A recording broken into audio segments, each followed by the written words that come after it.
বৃদ্ধাশ্রমের ৬ নম্বর বেডের ওপাশে শুয়ে আছেন আমার প্রাক্তন মা। আপনারা হয়তো ভাবছেন, মা কি করে প্রাক্তন হয়? উনি আমার শাশুড়ি মা।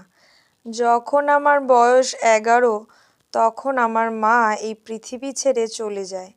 বাবা অনেক কষ্ট করে পড়াশোনা শিখিয়েছেন, তাও বেশি দূর করাতে পারেননি।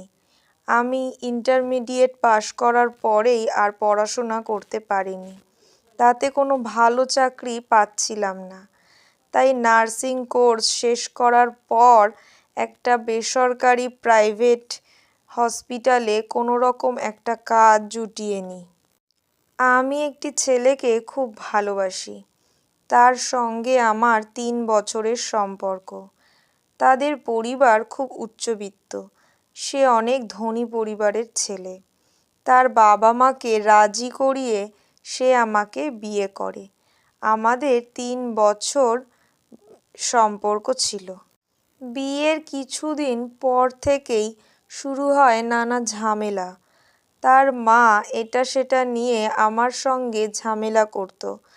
তার ছেলে শিক্ষিত, তারা ধনী, তাই তার উচ্চবিত্ত রূপবতী শিক্ষিত পরিবারের মেয়ে পাওয়ার আশা ছিল, মানে বাড়ির বউ। কিন্তু সেটা তার পূরণ হয়নি। আমি অশিক্ষিত, আমি রূপবতী নই, এমনকি আমার নার্সিংয়ের চাকরিকে সে খুব নিম্নমানের বলে ছোট করেছিল। দীর্ঘদিন ধরেই এই অশান্তি চলতে থাকলো। একসময় সে তার ছেলেকে রাজি করিয়ে আমাকে ছেড়ে দিতে বাধ্য করল। বিবাহ বিচ্ছেদের পর ৯ বছর কেটে গেছে। আমি এখন একটি বৃদ্ধাশ্রমে নার্সের কাজ করি। এই বৃদ্ধাশ্রমটি আমারই তৈরি করা। আমাদের বিবাহ বিচ্ছেদের ৩ মাস পর তিনি তার ছেলেকে আবার বিয়ে দেন। সেই মেয়েটি রূপবতী, শিক্ষিত, খুব ধনী পরিবারের মেয়ে। তাই অনেক ভালোবাসা সত্ত্বেও আমার সংসার টিকল না, ভেঙেই গেল। আমার নিজের মা খুব অল্প সময়েই মারা গেছে, তাই মায়ের ভালোবাসা আমি কখনো পাইনি। আমি আমার শাশুড়িকে নিজের মায়ের মতোই ভালোবাসতে চেয়েছিলাম। মায়ের শূন্যতা পূরণ করতে চেয়েছিলাম তাকে দিয়ে, কিন্তু সে আমাকে কখনো আপন ভাবেনি। ভাগ্যক্রমে আজ দীর্ঘ ৪ দিন আমি আমার শাশুড়ির সেবা করে চলেছি। সে ওই বৃদ্ধাশ্রমেই রয়েছে।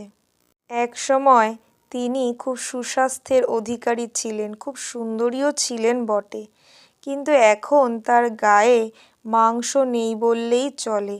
এমনকি তার একটা পাও দেখছি পোড়া।